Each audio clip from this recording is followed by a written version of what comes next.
Hello, everyone. Today, I'm especially delighted I have Akhila here, who also happens to be a friend. She's someone who has always amazed me for her intellect, wittiness, positive attitude, and infinite energy. In terms of her career, after doing BTech in EIE from NIT Rourkela in 2006 and MS in Tripoli from University of Minnesota in 2008, she joined Seagate as a firmware engineer. She was there till 2012, after which she joined Hitachi as a manager and then performed several roles of increasing responsibility there before finally deciding to move on in 2018 to start her own company, Xemelgo. She is currently the co-founder and CTO at Xemelgo, which is an extremely promising company with a great vision and purpose. So thank you, Akhila, for agreeing to do this for the students and people who are starting their career. So thanks for taking out the time. Let me know if we can get started with all the questions I Yes. have for you. Thank you. Thank you. It's exciting to do this with you. I think that's the more exciting part. I have reverse questions for you. Okay. But this is your interview. Okay, Okay, sounds good. totally off I'll record. try to do justice. Okay.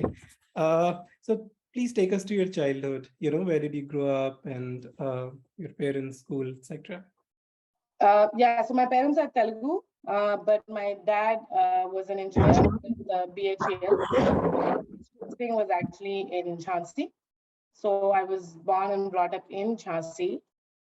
So stayed there till my 12th grade, till I went to NIT. So yeah, anytime anybody asks me where I'm from, it's like a very complex concoction. It's like, oh, my parents are Telugu, but me and my sister, we speak Hindi. And then, I studied in Orissa. So, but yeah, I pretty much spent all of my growing up years in Jhansi, living in a BHL township, like in the middle of Jhansi. I didn't know that you've grown up in just that explains how you're so good in Hindi, right? So Yeah, you're I was from UP Kota in college. really, Yeah. I never knew that. I always thought you come So from. I was actually, I don't know about the statistic, but when I came, they said that no girl had come from UP for whatever 20 plus years, which I think like no girl had ever come from the UP quota.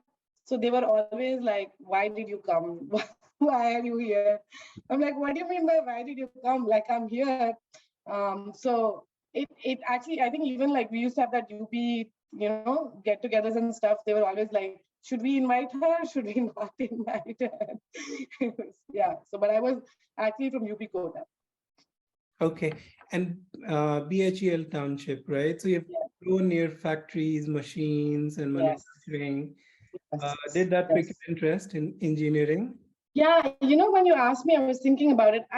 I think it definitely added a comfort level, right? Because so for us, for everybody, all the families in the factory on Engineers Day, which is Vishwakarma Puja, on in September, where they go do puja of all the machinery. That's one day factory would be shut down, and then we would get to go, right? We would get to go see all the machines and stuff. I think at that time it was just cool, but now because I go to so many factories, I realized like it added like a certain level of comfort with, being in a factory, being around, heavy machinery and stuff, which when I talk to other people, I realized like, oh, they didn't have that, right? And then all of our dads were engineers in the factory, right? So, and they would all come home, there would always be conversations about factory mein kya chal raha hai, which machine went down and all of that. So I think, yeah, becoming an engineer was a little bit of a foregone conclusion. I don't think that is what started my interest in engineering, but it was definitely a certain amount of comfort with manufacturing or with just heavy machinery and stuff. I think which definitely started there. I can totally relate to that. My wife, she grew up in Bokaro thermal plant. Her father was the chief engineer there. So, and she is just too comfortable with everything electrical and everything, even the assembling of furniture, which you have to do here in US. So you buy things from IKEA and you have to put it together. And I just don't have the intuition for it even today. And then she generally is too good with some of these things. Yeah, I'll talk about that later. I'm actually not good at that stuff, but yeah. But But yeah, I think it was just familiarity was definitely there. And then I think knowing that engineering was a profession, because, when we met certain people in college, I realized that people who came from business families and stuff, becoming an engineer was not sort of an option. For us, it was very familiar in that sense. I have a follow-up question, Akhila. So how do you sort of use some of the modern technology, like today there is VR and a lot of Right. other technology, right? Yeah. Take factories to school, because not everyone grew up in a township, Yes. right? Yes. Uh, and Yeah. love this process of manufacturing and building Right. something from raw materials, right? Right. From scratch. So how do you create a natural passion for something like this? Yeah, I think that's a really good question. So I think I have a two-part answer to it, right? So I feel like how did I get interested in like engineering was like in fourth grade we had a computer science class, and I think the minute that I got that computer science class, I knew like this is what I wanted to do with my life, right? Because that sort of piqued my interest. So I think back to your question, you're pretty much saying like at that age we have to expose kids to everything that's possible, right? Because you don't know which thing is going to pique their interest. And I think when it comes to manufacturing, like at least in schools for us, there was never anything hands-on. So it was never like you can feel stuff, you can make stuff. I think till we did that blacksmithy course in college, I'd never made anything like ever.